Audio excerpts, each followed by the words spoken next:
नमस्कार विद्यार्थ्यांनो, आयुष्य आनंदाचा उत्सव हा शिवराज गोरले यांचा आपण पाठ पाहत आहोत. मागील 2 व्हिडिओमध्ये पाहिलं की आनंद कसा कुठे मिळतो, त्याचबरोबर आनंद मिळवण्यासाठी काय करावं लागतं. आनंद हा कुठे शोधून मिळत नाही, तर तो आपल्या अंतरंगातच दडलेला असतो. लहान मुलं कशा पद्धतीनं आनंद घेतात याचं छान उदाहरण आपल्याला लेखकांनी दिलेलं आहे. आता हे लहानपणीचं झालं, तर लेखक म्हणतात की आपण मोठे झाल्यावर काय करतो, तर बघा आपण मोठे होतो आणि या छोट्या छोट्या आनंदाला पारखे होतो. आनंदाची हीच तर गंमत आहे. आनंद छोट्या छोट्या गोष्टीतच असतो, आपण मात्र तो मोठ्या गोष्टीत शोधत असतो. आयुष्यात अशा मोठ्या गोष्टी, आनंदाचे मोठे प्रसंग कितीसे येतात, तेव्हाच आनंद घ्यायचा आणि बाकी आयुष्य काय नुसतं रेटत राहायचं. आनंद कणाकणानं टिपायचा असतो, क्षणाक्षणानं घ्यायचा असतो. आपल्याला मात्र तो टनाटनानं हवा असतो. खाईन तर तुपाशी, नाही तर उपाशी, तिथंच सगळं चुकतं. बघा लेखक काय म्हणतात की लहान मुलं अगदी छोट्या छोट्या गोष्टीत आनंद घेतात. म्हणजे अगदी चिमणी जरी, अंगणात असलेली चिमणी हात केल्यावरती जर भुरकन उडाली, तर त्या भुरकन उडून जाणाऱ्या चिमणीला चिमणीला पाहून होणारा तो लहान मुलाला झालेला आनंद, तो आनंद. मग लेखक म्हणतात की आपण मोठे होतो आणि ह्या छोट्या छोट्या आनंदाला पारखे होतो. जसं मोठं होतं जातो, तसं ह्या सगळ्या गोष्टीकडे आपण दुर्लक्ष करायला लागतो आणि या आनंदाला पारखे होतो. म्हणून लेखक म्हणतात की आनंदाची हीच तर गंमत आहे की आनंद हा छोट्या छोट्याच गोष्टीत असतो. आनंद कुठल्या मोठ्या गोष्टीत शोधायला गेलात तर तुम्हाला मिळणार नाही. म्हणजे आयुष्यात अशा किती मोठ्या गोष्टी असतात, किती मोठे प्रसंग येतात. नाही तर जरी आले म्हणजे येतात, अगदी नाही असं नाही, परंतु क्वचित असे प्रसंग येतात की ज्यांनी आनंद होतो, तेव्हाच आनंद घ्यायचा. बघा म्हणजे मोठी गोष्ट घडली, मोठा आनंद मिळाला तरच आनंद घ्यायचा. लेखक म्हणतात असं करायचं का की बाकीचं उरलं आयुष्य नुसतं रेटत राहायचं, फक्त मोठ्या गोष्टीतून मिळणारा आनंद घ्यायचा. तसं नाही. लेखक म्हणतात तर आनंद हा कणाकणानं टिपायचा असतो. अगदी अगदी छोट्या छोट्या गोष्टीतून आनंद मिळवायचा असतो आणि कणाकणानं टिपायचा असतो, क्षणाक्षणानं घ्यायचा असतो. म्हणजे प्रत्येक क्षणी छोट्या छोट्या गोष्टी ज्या काही घडतात त्यातून आनंद घ्यायचा असतो, परंतु आपल्याला मात्र तो अगदी टनानी हवा असतो. लेखक म्हणतात की आपली म्हणजे आनंद शोधू पाहायला गेलं तर सापडत नाही, तो दडून बसतो. आणि घ्यायचा म्हटलं तर अगदी छोट्या गोष्टीत सुद्धा खूप आनंद आहे, तो घेता आला पाहिजे. परंतु लेखक म्हणतात की आपण मोठं झाल्यावरती आपण मोठ्या मोठ्या गोष्टीतून मोठा मोठा आनंद मिळवण्याचा प्रयत्न करतो आणि असे प्रसंग आयुष्यात अगदी छोटे येतात, म्हणजे अगदी कमी येतात, परंतु छोट्या छोट्या गोष्टी खूप काही घडतात, त्यातून आपल्याला आनंद मिळवता येतो. हा असा आनंद म्हणून लेखक म्हणतात की टनानं आपण अपेक्षा करतो, तर तशी न करता क्षणाक्षणाला कणाकणानं आनंद घ्यायला शिकलं पाहिजे. आणि म्हणूनच लेखक म्हणतात की आपली आनंदाच्या बाबतीत कशी अवस्था होते, खाईन तर तुपाशी, नाही तर उपाशी, ह्या म्हणीप्रमाणे आपली अवस्था होते. म्हणजे खाल्लं तर मी तुपाशीच खाईन, नाही तर उपाशी बसेन. तसंच मग त्यामुळं छोट्या गोष्टीतला सुद्धा आनंद घेता येत नाही आणि मोठ्या गोष्टीतला सुद्धा आनंद घेता येत नाही. असं लेखक म्हणतात की तिथंच सगळं चुकतं आणि त्यामुळं कसलाच आनंद आपल्याला घेता येत नाही. बघा लेखक काय म्हणतात, निसर्गात तर काय आनंद भरून राहिलेला आहे. देता किती घेशील दो कराणे, अशीच अवघी परिस्थिती आहे. हिवाळ्यात कोळ्या उन्हाचा आनंद, श्रावणातली रिमझिम अंगावर झेलण्यातला आनंद, चांदण्या रात्री भटकण्यातला आनंद, झाडांचे नुसते आकार पाहत हिंडलं तरी थक्क व्हायला होतं, हिरव्या रंगाच्या नुसत्या छटा पाहत राहिलं तरी भान हरपतं, बदलत्या प्रकाशात त्या बदलताना निहाळत बसलं तर वेडं व्हायला होतं. साक्षात निसर्ग ज्यांना आनंद देऊ शकत नाही त्यांनी आयुष्यातील आनंदाला विसर्ग द्यावा, हेच बरं. लेखक म्हणतात निसर्गामध्ये किती आनंद भरून राहिलेला आहे. लेखक म्हणतात की निसर्ग इतका म्हणजे आपल्याला आनंद इतर कुठल्याही गोष्टीतून मिळणार नाही, इतका आनंद निसर्ग आपल्याला देतो. म्हणून लेखक म्हणतात की देता किती घेशील 2 कराने. म्हणजे इतका आनंद आहे की तू 2 हाताने किती घेणार आहेस, तिथे तुझे हात अपुरे पडतील, इतका आनंद या निसर्गामध्ये आहे. आणि अशीच अवघी परिस्थिती आहे.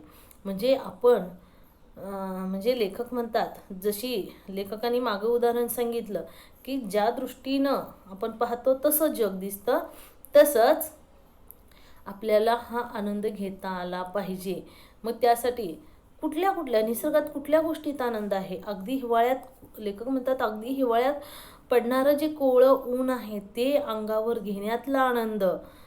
म्हणजे बघा की आता आता पूर्णपणे सगळंच, निसर्ग बदलला, माणसं बदलली, आणि मग ह्या गोष्टींचा आनंद आपण म्हणजे घेत नाही. याच्यापासून आत्ताची जी नवीन पिढी आहे ती पारखी होत चाललेली आहे, दूर व्हायला लागलेली आहे.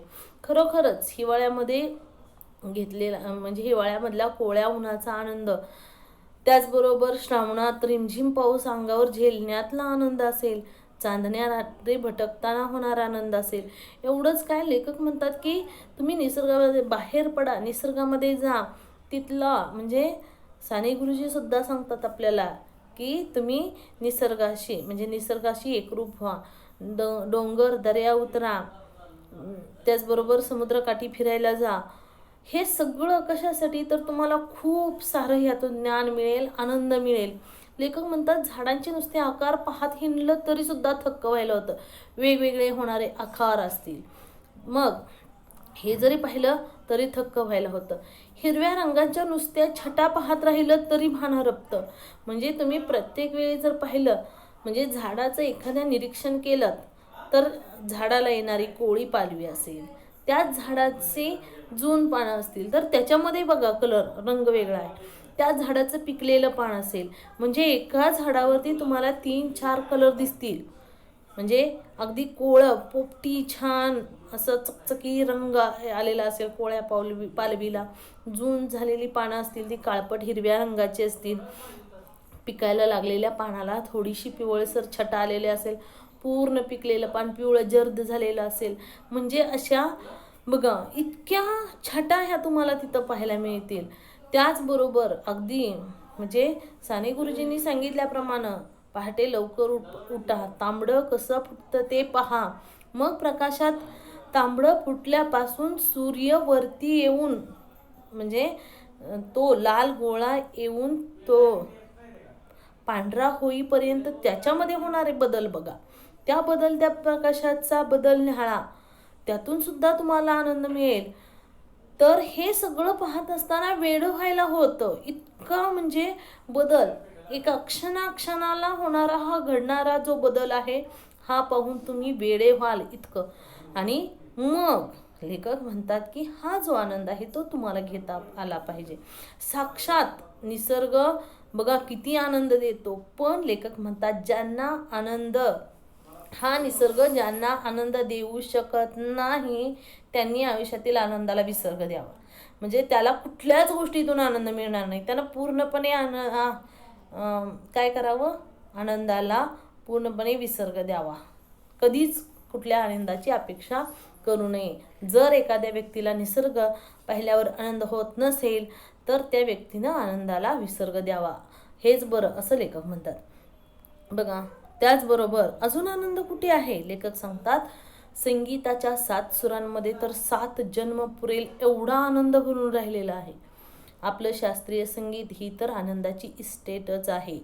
कुमार गंधर्व, पंडित भीमसेन जोशी, पंडित जसराज, किशोरी आमोणकर यांचं गाणं आपण ऐकू शकतो. हे केवळ भाग्यच म्हणायला हवं. आत्मिक आनंद म्हणतात तो यापेक्षा फारसा वेगळा नसावा. आत्म्याच्या या भाषेत गाता आलं नाही तरी ऐकता येतच ना. कलाकार मंडळी खरी जगतात ती कलेच्या मस्तीतच. एखाद्या कलेशी आपणही दोस्ती करू शकलो तर एका वेगळ्याच विश्वात वावरता येतं. निर्मितीच्या आनंदाशी नातं जोडता येतं. या आनंदाची जात काही वेगळीच असते. पण कलावंत होता आलं नाही तर रसिक होण्याचा आपला अधिकार कुणीच नाकारू शकत नाही. कलेच्या आस्वादातला अनोखा आनंद हा आपणच आपल्याला बहाल करू शकतो. निर्मिती म्हणजे काही प्रत्येकानं ताजमहल बांधायला हवा असं थोडंच आहे. पोरांच्या बरोबरीनं दिवाळीतला किल्ला करण्यातही मौज असतेच. लेखक म्हणतात की संगीताचे 7 सूर, सारेगमपधन, सारेगमपधनी, बघा सा, हे 7 सूर. तर ह्या 7 सुरांमध्ये किती आनंद आहे. लेखक म्हणतात आपल्याला 7 जन्म पुरेल एवढा आनंद भरून राहिलेला. म्हणजे फक्त एकाच जन्मात इतका आनंद आहे, घेता येतो, परंतु आपणाला मात्र तो घेता येत नाही. म्हणजे 7 जन्म पुरेल इतका संगीतामध्ये आनंद आहे, पण आपल्याला एक जन्म मिळालाय त्याच्यामध्ये सुद्धा आपण आनंद घेऊ शकत नाही. दुर्दैवाची गोष्ट आहे. लेखक म्हणतात की आपलं शास्त्रीय संगीत तर ही तर खरोखर आनंदाची स्टेटच आहे. परंतु ह्या शास्त्रीय संगीताची मात्र आपल्याला माहिती पाहिजे, तरच आपण हा आनंद घेऊ शकतो. लेखक म्हणतात की कुमार गंधर्व, पंडित भीमसेनजी, जसराजजी, त्याचबरोबर किशोरी अमनकर यांचं गाणं आपण ऐकू शकतो. म्हणजे हे आपलं भाग्य आहे, कारण यातून त्यांनी म्हणजे यांच्या गाण्यातून आपण आनंद घेऊ शकतो. मग हा आत्मिक आनंद, हा जो आहे तो आत्मिक आनंद, आपल्या आत्म्याला मिळणारा आनंद, तो लेखक म्हणतात की तो यापेक्षा फारसा वेगळा नसावाच. म्हणजे इतका संगीतामध्ये आनंद आहे. आत्म्याच्या या भाषेत गाता आलं नाही तरी ऐकता येतं ना. बघा लेखक म्हणतात की मग ह्या गाण्यात आनंद आहे, ह्या शास्त्रीय संगीतात आनंद आहे. मग तो फक्त गाण्यातच आहे असं नाही, तर तो ऐकण्यात सुद्धा आहे. त्यामुळे लेखक म्हणतात की आपल्याला जरी गाता नाही आलं तरी ऐकता येतं ना. म्हणजे तुम्ही गायलंच पाहिजे असं काही नाही, तुम्ही गाऊनच आनंद मिळवता असं नाही, तर इतरांनी जे गायलेलं आहे ते ऐकून सुद्धा तुम्ही आनंद प्राप्त करू शकता. आणि मग म्हणूनच लेखक म्हणतात कलाकार मंडळी ही जगतात कशी, तर कलेच्या मस्तीतच. खरी जगतात ती कलेच्या मस्तीतच. खरोखरच कलाकारांचं आयुष्य बघा, ते त्यांच्या कलेच्या मस्तीतच जगत असतात.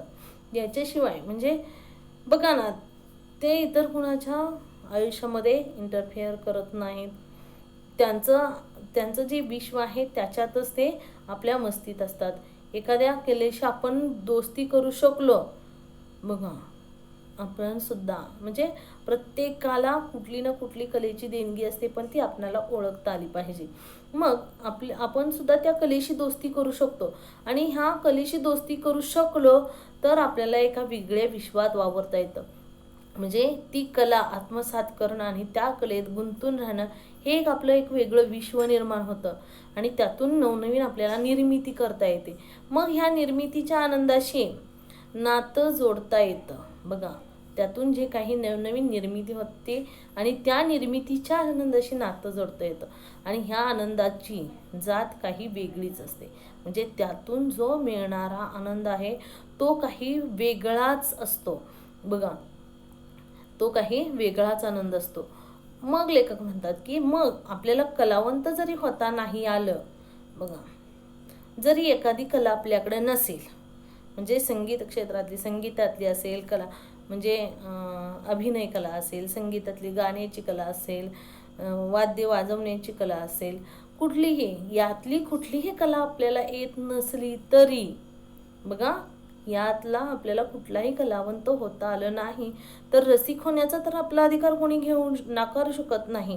म्हणजे ते ऐकण्याचा, बघा ते जे काही नवीन निर्मिलेलं आहे ते ऐकण्याचा जो अधिकार आहे तो तर कोणी नाकारू शकत नाही.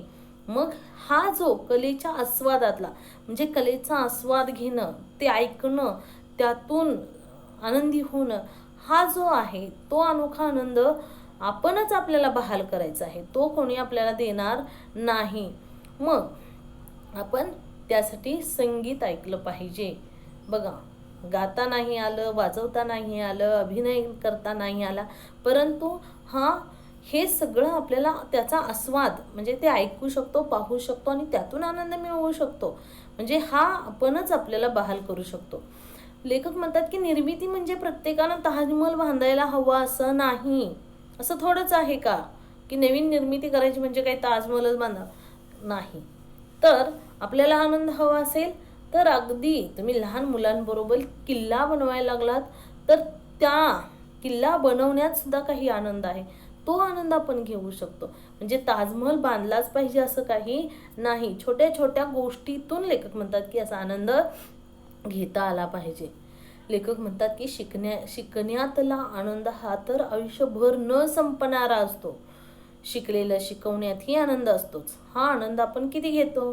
नाईलाजानं नव्हे, परीक्षा देण्यासाठी नव्हे, की कुणावर उपकार म्हणून नव्हे, केवळ स्वतःची हौस म्हणून काही शिकून पहा. एखादी कला, एखादी भाषा, एखादा खेळ. माणसं स्वतःची हौस, स्वतःचा छंद विसरू कसा शकतात, हे मला न उलगडलेलं कोडं आहे. खेळाचा आणि छंदाचा उद्देश केवळ आनंद हा असतो. पोटापाण्यासाठी उद्योग आणि आनंदासाठी छंद, इतकं हे साधं गणित आहे. आणि छंद म्हणाल तर तो अगदी कुठलाही असू शकतो. वेगवेगळे दगड गोळा करण्याचा किंवा पक्षी निरीक्षणाचं कसलं कसलं वेड घेतात लोक डोक्यात, पण तेच त्यांच्या आनंदाचं आणि उत्साहाचं रहस्य असतं. आनंद हवा असेल तर थोडं वेडं व्हावंच लागतं. नेहमी शहाणं सुरतं राहून जमत नाही. बघा लेखक काय म्हणतात की शिकण्यातला जो आनंद आहे तो हा आनंद जो आहे तो आयुष्यभर न संपणारा असतो. म्हणजे व्यक्ती ही आयुष्यभर विद्यार्थी असते आपण म्हणतो बघा. कारण शिकणं म्हणजे आयुष्यभर आपण जितकं शिकू तितकं कमीच आहे. कारण आपल्याला या आयुष्यामध्ये शिकण्यासारखं खूप काही आहे, पण ते आपल्याला शिकता आलं पाहिजे. मग हा जो आनंद आहे बघा, लेखक म्हणतात की हा शिकण्यातला आनंद आहे तो आयुष्यभर न संपणार आहे. म्हणजे अगदी ज्या ज्या सगळ्या गोष्टी आहेत त्या शिकण्यात तुम्ही जर आयुष्य घालवलं तरी सुद्धा तुमचं आयुष्य कमी पडणार आहे. त्यामुळे शिकण्यातला आनंद हा खूप आहे आणि तो आयुष्यभर न संपणारा आहे. परंतु हा पण आनंद किती घेतो? लेखक विचारतात की तुम्ही हा आनंद किती घेता? नाईलाजानं नव्हे, परीक्षा नव्हे, तर कुणावर उपकार म्हणून नव्हे, पण स्वतःची हौस म्हणून तरी काही आपण शिकून पाहतो का? नाही. जेवढं घेतलंय ज्ञान तेवढं बस झालं. म्हणजे आपली प्रवृत्ती आहे म्हणजे नवीन शिकता येते तर शिकण्याची हौस नाही आपल्याकडे. जेवढं आपण शिकलो तेवढंच पुरेसं आहे म्हणून सोडून देतो. तर तसं करण्यापेक्षा नवनवीन शिकत राहा. स्वतःची हौस म्हणून काहीतरी शिकून पहा. मग त्याच्यामध्ये एखादी कला असेल, कुठलीही कला असेल, एखादी म्हणजे भाषा असेल, किती भाषा आहेत, त्याचबरोबर एखादा खेळ असेल. मग ही स्वतःची हौस, लेखक म्हणतात की स्वतःची हौस, स्वतःचा छंद लोक विसरूच कसे शकतात, हे मला तर न उलगडलेलं कोड आहे. कारण शिकण्यासारखं खूप आहे आणि आपल्यात सुद्धा काहीतरी शिकण्याची उर्मी आहे, काहीतरी करून दाखवण्याची उर्मी आहे, पण तिला आपण दाबून ठेवतो. मग लेखक म्हणतात की हे असं लोक का करतात, हे मला न उलगडलेलं कोड आहे. खेळाचा आणि छंदाचा उद्देश केवळ आनंद हा असतो. बघा, खेळ असेल किंवा एखादा छंद असेल तर हा जोपासणं, खेळाची आवड जोपासणं असेल, आपला छंद आहे तो जोपासणं असेल, तर त्याचा उद्देश काय आहे? फक्त आनंद मिळवण्यासाठी, पोटा पाण्यासाठी. बघा, माणूस उद्योग कशासाठी करतो? पोटा पाण्यासाठी आणि आनंदासाठी. छंद, लेखक म्हणतात की पोटा पाण्यासाठी उद्योग आणि आनंदासाठी छंद. हे इतकं साधं सोपं गणित आहे. आणि हा छंद आहे, हा छंद लेखक म्हणतात की कुठलाही छंद असू शकतो. प्रत्येक व्यक्तीला, म्हणजे आपण म्हणतो व्यक्ती तितक्या प्रवृत्ती, म्हणजे प्रत्येक व्यक्ती ही एकसारखी असूच शकत नाही. जितक्या व्यक्ती आहेत तितक्या प्रवृत्ती आहेत. मग ह्या प्रत्येकाची वेगवेगळी प्रवृत्ती असू शकते. प्रत्येकाला वेगवेगळ्या गोष्टीत घेण्यात आनंद असेल. मग कुणाला कुठलाही छंद असू शकतो. कुणाला वेगवेगळे दगड गोळा करण्याचा असेल, कुणाला वेगवेगळी तिकीटं जमवण्याचं असेल, कुणाचा नाणी गोळा करण्याचा असेल, बघा, तर कुणाचा पक्षी निरीक्षणाचा असेल, कुणाचा निसर्गामध्ये रमण्याचा असेल. कसली लेखक म्हणतात की लोक वेड घेऊन डोक्यात असतात, पण हे वेड असतं ते त्यांच्या आनंदाचं आणि उत्साहाचं रहस्य असतं. बघा, म्हणजे हे जे वेळ घेतलेलं असतं त्यातून त्यांना खूप आनंद मिळत असतो आणि ते नेहमी उत्साही असतात. आणि यासाठी निसर्गामध्ये जा, रमा, तुम्हाला ज्या काही गोष्टी आवडतात त्या करा, मनसोक्त करा, असं लेखकांचं म्हणणं आहे. लेखक म्हणतात की आनंद हवा असेल तर आपल्याला थोडं वेडं व्हावंच लागतं. नेहमी शहाणं सुरतं राहून जमत नाही. म्हणजे आपण एखादा छंद जोपासला, उगीचच नव्हे, पण आनंद मिळवण्यासाठी रात्री अपरात्री चांदण्या रात्रीत भटकायला लागलात, तर आजूबाजूची 4 लोक म्हणतील तुम्हाला, काय भूतासारखा हिंडतो रात्रीचा, हिंडतो फिरतो. म्हणू द्यात, वेडे म्हणतील, म्हणू द्यात, पण त्यातून तुम्हाला आनंद मिळेल हे मात्र म्हणजे ह्या लोकांच्या लक्षात येणार नाही. म्हणून लेखक म्हणतात की आनंद मिळवायचा असेल तर थोडं वेडं हे व्हावंच लागतं. नेहमी शहाणं सुरतं राहून जमत नाही. लेखक म्हणतात की शहाणं सुरतं राहायचं असेल तर वाचनाचा छंद लागतोच. बघा, शहाणं सुरतं राहायचं असेल तर वाचनाचा छंद लागतोच. पुस्तकांची सोबत म्हणजेच अक्षर आनंदाची सोबत. ही सोबत तुम्हाला कधीच दगा देत नाही. या आनंदासाठी टिचून पैसे मोजावे लागत नाहीत. तुमचा हा आनंद कुणीच हिरावून घेऊ शकत नाही. सपाटून वाचावं आणि झपाटून जावं. माणसं अस्वस्थ होतात, उदास होतात, तेव्हा परमेश्वराचा धावा करतात. काही जण अशा वेळी आवडीचं पुस्तक वाचतात. त्या दृष्टीनं पुस्तकाला परमेश्वर म्हणायला हवं. अशा वेळी मित्रही हवे असतात, पण ते काही नेहमी उपलब्ध नसतात. पुस्तकं म्हणजे कायम उपलब्ध असलेले मित्र असतात. लेखक म्हणतात की आता जर तुम्हाला आनंद घ्यायचा आहे, वेडं व्हायचं, त्यासाठी वेडं व्हावं लागेल. शहाणं सुरतं राहून चालणार नाही. पण त्यातनं सुद्धा शहाणं सुरतं राहून जर आनंद घ्यायचा असेल तर तुम्हाला वाचनाचा छंद जोपासावा लागेल. वाचनाचा छंद लागतो त्यासाठी. पुस्तकांची सोबत, लेखक म्हणतात पुस्तकांची सोबत आहे ती अक्षर आनंदाची सोबत आहे, जी चिरंतन आनंदाची सोबत आहे. ही तुम्हाला कधीच दगा देत नाही. बघा, पुस्तकातून वाचलेला मिळालेला जो आनंद आहे तो तुम्हाला कधीच दगा देत नाही. आणि ह्या आनंदासाठी तुम्हाला काही खूप पैसे मोजावे लागतात असंही नाही. आणि त्यातून मिळणारा जो आनंद आहे तो कोणीही हिरावून घेऊ शकत नाही. लेखक म्हणतात की खूप वाचावं, झपाटून जावं. मग असं म्हणजे हे वाचावं कधी? लेखक म्हणतात काही माणसं अस्वस्थ होतात, उदास होतात, त्यावेळी परमेश्वराचा धावा करतात. काही जण अशा वेळी म्हणजे अस्वस्थ होतात, कुठल्या संकटात सापडतात, त्यावेळी ती परमेश्वराचा धावा करतात. मग काही जण अशा वेळी काय करतात तर आवडीचं पुस्तक वाचतात. आणि मग जे पुस्तक वाचणारे आहेत त्यांच्या दृष्टीनं पुस्तकाला परमेश्वर म्हणायला हवं. कारण त्यांचं अस्वस्थ झालेत, उदास झालेत, तेव्हा ते पुस्तक वाचतात. म्हणजे त्यांच्या दृष्टीने पुस्तक हाच परमेश्वर असणार आहे. मग अशा वेळी आपल्याला मित्रसुद्धा हवे असतात. कारण ह्या संकट काळामध्ये आपल्याला एकतर परमेश्वर म्हणजे आपली श्रद्धा आहे की परमेश्वर धावून येईल. काही लोक पुस्तकं वाचतात, काही लोक म्हणजे काहींचे मित्र त्यांना सहानुभूती देतात, त्या संकटातून सावरत असतात. पण अशा वेळी काही वेळेला मित्रही उपलब्ध नसतात, त्यावेळी आपल्यासोबत असतात ती पुस्तकं. आणि हे पुस्तकं हे कायम सोबत असलेले मित्र असतात. म्हणून आपल्याला वाचलं पाहिजे. म्हणूनच म्हणतात वाचाल तर वाचाल. मग अशा पद्धतीनं तुम्हाला वाचन करणं आवश्यक आहे. पुढे जाऊन लेखक म्हणतात की निसर्गाची सोबत, संगीताची साथ, पुस्तकांची संगत असेल तर माणूस जगाच्या पाठीवर कुठंही एकटा राहू शकतो. एकटं असण्यातही एक वेगळाच आनंद असतो. तुम्ही स्वतःच्या अंतरंगात हलकेच डोकावू शकता, स्वतःला ओळखू शकता, स्वतःशी संवाद साधू शकता. एकटे असताना तुम्ही विचार करू शकता. एकटं असताना तुम्हाला नव्या कल्पना सुचू शकतात. निर्मिती, शोध, साक्षात्कार हे एकटेपणाचेच आविष्कार असतात. जो एकटेपणातला आनंद घेऊ शकतो थेट जीवनाच्या सोबतीनं जगू शकतो. दुःख त्याच्या वाटेला कधीच जात नाही. बघा, लेखक काय म्हणतात, निसर्गाची सोबत, संगीताची साथ आणि पुस्तकांची संगत असेल तर जगाच्या पाठीवर माणूस कुठंही एकटा राहू शकतो. पक्षी मित्र बघा, निसर्गामध्ये एकटे राहतात.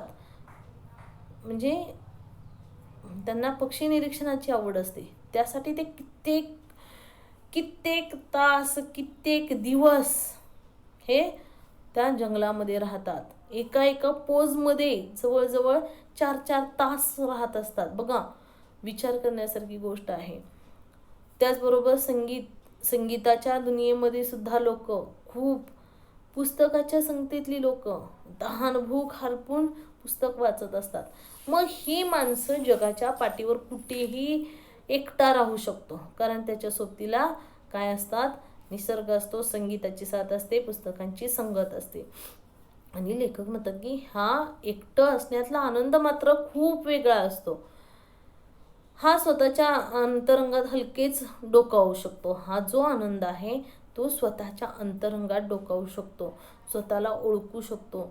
आपल्याला काय हवं आहे, आपल्याला कुठल्या गोष्टीतून आनंद मिळतो हे ते जाणू शकतो आणि ते पुन्हा करत राहतो आणि पुन्हा पुन्हा आनंद मिळवत राहतो. स्वतःशी संवाद साधू शकतो. बघा, ही व्यक्ती स्वतःशी संवाद साधू शकतो. एकटी असताना तुम्ही विचार करू शकता.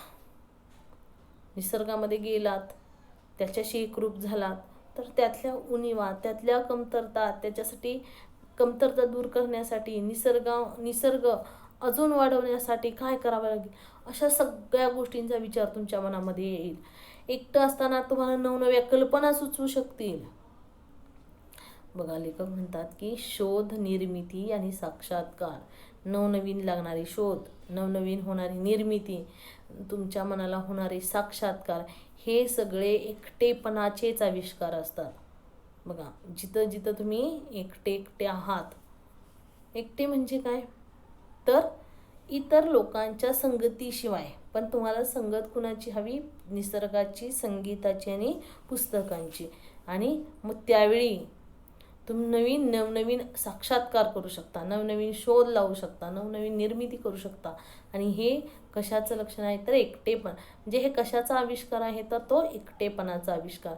आणि जो व्यक्ती एकटेपणातला आनंद घेऊ शकतो, जी व्यक्ती एकटेपणातला आनंद घेऊ शकतो, ती जीवनाच्या सोबतीने जगू शकते. तीच व्यक्ती जीवनाच्या सोबतीने जगू शकते. दुःख त्याच्या वाटेला कधीच जात नाही, कारण त्याला एकटं राहण्याची सवय असते, एकटेपणातला आनंद अनुभवायची सवय असते. त्यामुळे दुःख त्याच्या वाटेला कधीच जात नाही. आनंदासाठी मन मोकळं असावं लागतं. भूतकाळाची स्मृती आणि भविष्याची भीती या दोन्हींपासून मन मुक्त होतं, तेव्हाच ते आनंद अनुभवू शकतं. भूतकाळ संपलेला असतो, भविष्यकाळ अनिश्चित असतो, खरा असतो तो फक्त वर्तमान काळ, तोच भरभरून जगायचा असतो. लेखक म्हणतात की आनंदासाठी मन मोकळं असावं लागतं. भूतकाळाची स्मृती आणि भविष्याच्या भीती या दोन्ही गोष्टीपासून मन मुक्त हवं, तेव्हाच आपण आनंद अनुभवू शकतो. बघा ना, भूतकाळामध्ये जे काही घडून झाले ते घडून गेले, त्याचा विचार करण्यात काही अर्थ नाही. जे घडून गेले त्याच्यात आपण बदल करू शकत नाही. आणि उद्या कुठली परिस्थिती येणार आपल्याला सांगता येत नाही. त्यासाठी आपण काय करू शकतो हेही आपल्याला सांगता येत नाही. म्हणून लेखक म्हणतात की मग जेव्हा ह्या दोन्हींपासून तुम्ही मुक्त व्हाल, तेव्हाच तुम्ही आनंद अनुभवू शकता. म्हणजे आज जे आहे, मग उद्या माझा काय येईल सांगता येत नाही, काल काय झालं हे मी लक्षात ठेवलं नाही, तर आजचा दिवस मी आनंदात घालवू शकतो. मग हेच तर माणसाचं चुकतं. म्हणजे माणूस आनंदित जगण्यासाठी काय करत असतो, प्रत्येक दिवशी मरत असतो. बघा, भूतकाळ सोडून द्या, भविष्यकाळाची चिंता नको, कारण मानवी आयुष्य सुद्धा क्षणभंगूर आहे. माणसाचं आयुष्य सुद्धा क्षणभंगूर आहे. आत्ता आहे तर अजून 5 मिनिटांनी असेल का हे सांगता येत नाही. 5 मिनिटांनी, इवन 5 मिनिटांनी नव्हे, इवन 2 मिनिटांनी आपण ह्या जगात असू की नाही हे सांगता येत नाही. आता कोरोनाच्या काळामध्ये बघा, आता सध्याची परिस्थिती काय आहे आपल्याला माहीतच आहे. आज आहे मी, उद्या आहे की नाही सांगता येत नाही. ही अशी परिस्थिती असताना आज मी आहे तर मग मी आनंद घेतलाच पाहिजे, अशी आपली प्रवृत्ती असेल तर मात्र आपण आनंद घेऊ शकतो. म्हणजे भविष्यकाळ अनिश्चित असतो, भूतकाळ संपलेला असतो. भूतकाळ पाठीमागचं काहीही न घेता भविष्यकाळाची चिंता सोडून द्या आणि वर्तमानात जगायला शिका. कारण खरा आहे तो फक्त वर्तमान काळ. आज आपण आहे हेच सत्य आहे. काल होतो ती भूतकाळातली गोष्ट आहे. आता भूतकाळात जे काही घडून गेले त्याच्यामध्ये आपण काहीही बदल करू शकत नाही. आणि भविष्यकाळ कसा येईल सांगता येत नाही. मग आता जे काही मी जगते तेच सगळं खरं आहे आणि त्यातूनच मला आनंद घ्यायचा आहे. म्हणजे सध्या म्हणजे मी आज आहे तर मी आज आनंद घेतलाच पाहिजे. उद्या मी असेन की नाही सांगता येत नाही. त्यामुळं वर्तमान काळात जगा आणि आनंद घ्या. आणि हा जो आनंद आहे तो घ्यायचा आणि भरभरून जगायचा असतो असं लेखक म्हणतात. इथं आपण थांबतोय. यानंतरचा व्हिडिओ आपण यानंतरचा भाग आपण नंतरच्या व्हिडिओमध्ये पाहणार आहोत. धन्यवाद.